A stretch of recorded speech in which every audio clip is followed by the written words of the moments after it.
En Europe, la population vieillit, c'est un fait. Donc le Parti des Verts en Allemagne m'a invité en 2008, par exemple. Il réfléchissait sur l'impossibilité de fournir le même pourcentage de personnes qui partaient à la retraite que de personnes qui rentraient sur le marché de l'emploi. Ça, c'est un fait. Dans un pays comme la France, par exemple, on sait que 40% du taux de natalité est assuré par des populations étrangères. C'est une réalité aussi. Donc maintenant, on est dans une situation où c'est ce que vous dites qui renforce l'extrémisme. Quand vous dites que l'immigration pose un problème, il faut aussi parler des avantages de l'immigration. Parce que moi, quand je travaille en France, je paye mes impôts ici. Donc les étrangers qui sont là, il y a une partie qui peut travailler et envoyer au pays aidé. La majorité paye ses impôts, s'installe dans vos pays, enrichit vos pays. Donc ce sont des citoyens productifs. Après, il faut voir, il y a une minorité qui vient, il y a des morts, certes. Mais je voulais souligner une chose. Le discours que vous avez, il est encore légitime tant que l'Afrique restera muette. Et moi, aujourd'hui, je voulais m'indigner pour le silence de l'Union africaine. Les gens là qui meurent sur les plages, et je mesure mes mots, si c'était des Blancs, la terre entière serait en train de trembler. Ce sont des Noirs et des Arabes. Alors eux, quand ils meurent, ça coûte moins cher. Ici, j'étais venue en 2008 et j'avais dit, l'Union européenne, avec ses flottes de guerre, avec son économie, je vous dis une chose, si on voulait attaquer nos pays ici en Occident, il y aurait des moyens de se défendre. Donc si on voulait sauver les gens dans l'Atlantique, dans la Méditerranée, on le ferait. Parce que les moyens qu'on a mis pour Frontex, on aurait pu les utiliser pour sauver les gens. Mais on attend qu'ils meurent d'abord. C'est à croire que le laisser mourir est même un outil dissuasif. Et je vais vous dire une chose, ça ne dissuade personne. Parce que quelqu'un qui part et qui envisage l'éventualité d'un échec, celui-là peut trouver le péril absurde et donc l'éviter. Mais celui qui part pour la survie, qui considère que la vie qu'il a à perdre ne vaut rien, eh bien celui-là, sa force est inouïe, parce qu'il n'a pas peur de la mort. Mais c'est exactement pourquoi il faut fermer des frontières complètement. Il faut sauver l'Afrique et sauver l'Europe. Vous ne pourrez pas rester comme des gens. Vous ne resterez pas comme des poissons rouges dans la forteresse européenne. La crise actuelle nous a démontré ça. Au jour d'aujourd'hui, l'Europe ne sera plus jamais épargnée tant qu'il y aura des conflits ailleurs dans le monde. L'Europe ne sera plus jamais opulente tant qu'il y aura des carences ailleurs dans le monde. On est dans une société de la mondialisation où un Indien gagne sa vie à Dakar, un Dakarois gagne sa vie à New York, un Gabonais gagne sa vie à Paris. Que ça vous plaise ou non, c'est irréversible. Alors trouvons une solution collective ou bien déménager d'Europe parce que j'ai l'intention de rester. Je dire que depuis quelques années, on a une espèce d'abus de langage qui a introduit des amalgames. Au jour d'aujourd'hui, toute personne typée avec un air d'étranger est considérée comme immigrée. Tous les étrangers, en tout cas toutes les personnes d'origine étrangère qu'on peut rencontrer en Europe ne sont pas forcément des immigrés. Donc il y a des gens qui sont normalement protégés par la Convention de Genève pour les réfugiés. Ces personnes-là, quand on ne les accueille pas normalement, ils viennent dans les mêmes mouvements que les immigrés économiques. Donc quelqu'un qui fuit la guerre, ce n'est pas la même chose que quelqu'un qui cherche du travail. Quelqu'un qui fuit la guerre est protégé par la Convention de Genève.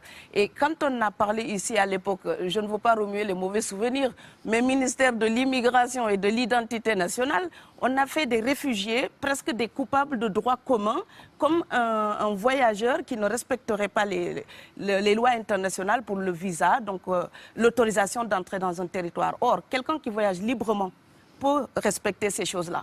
Quelqu'un qui fuit la guerre pour survivre n'a pas le temps de respecter ces choses-là. Or, aujourd'hui, on met l'amalgame et on met tout le monde dans le même sac.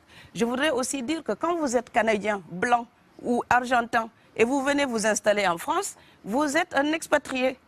Quelqu'un qui voyage, qui est libre de voyager. Et si vous êtes africain ou indien ou afghan, vous venez en France ou en Allemagne, vous êtes l'immigré, peu importe les raisons pour lesquelles vous êtes là. Et donc cette représentation de l'autre, l'Europe doit corriger son regard si elle ne veut pas encourager la xénophobie. Parce que la représentation qu'on se fait de l'autre alimente ensuite le repli sur soi, le rejet. Donc voilà, voir quelqu'un qui est en règle, essayer de savoir d'où vient cette personne, pourquoi cette personne vient. Ça, les Européens ne se demandent même plus ça. Ils vous croisent, vous êtes étranger, vous avez l'air étranger, vous êtes venu pour la tarte à la crème. Non.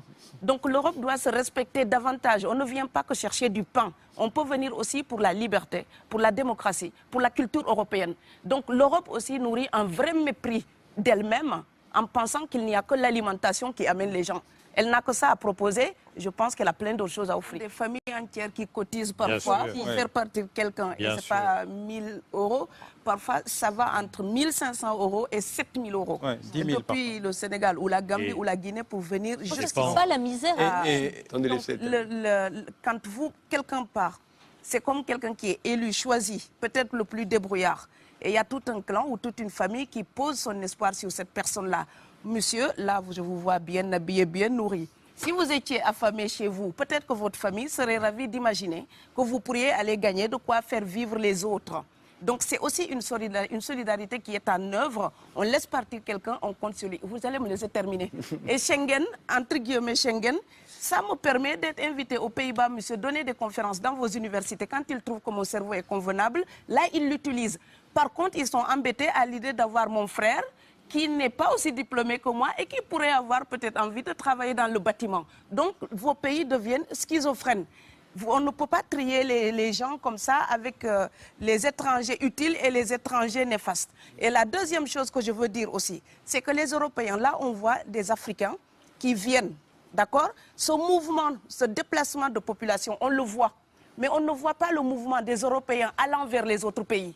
Alors celui-là, c'est le mouvement des puissants, ceux qui ont l'argent, ceux qui ont le bon passeport. Donc vous allez au Sénégal, vous allez au Mali, vous allez dans n'importe quel pays du monde, au Canada, aux États-Unis, partout où je vais, et je voyage tout le temps, je croise des Français, des Allemands, des Hollandais. Je les rencontre partout sur cette planète parce qu'ils ont le bon passeport. Donc, comme avec l'exotisme, l'Europe s'était arrogé le précepte unique, unilatéral, de l'exotisme. Les autres sont exotiques. Alors que pour quelqu'un de mon village, il n'y a rien de plus exotique que quelqu'un d'Amsterdam. Maintenant, pour l'étranger aussi, pour les voyages des temps modernes avec la mondialisation, quand les pauvres viennent vers vous, il y a des mouvements de foule qu'il faut bloquer.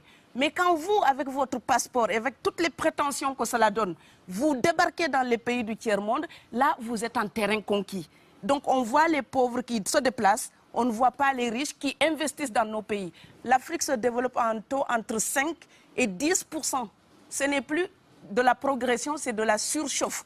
Sauf que quand des pays du tiers-monde se développent et qu'ils n'ont pas les moyens pour gérer tout ça, il faut une ingénierie, il faut une formation, il faut des populations pour installer une démocratie. Là, cette surchauffe-là, vous avez besoin qu'on reste dominé pour servir de débouché à l'industrie européenne. Alors il faut arrêter l'hypocrisie. On sera riches ensemble ou on va se noyer tous ensemble. Voilà.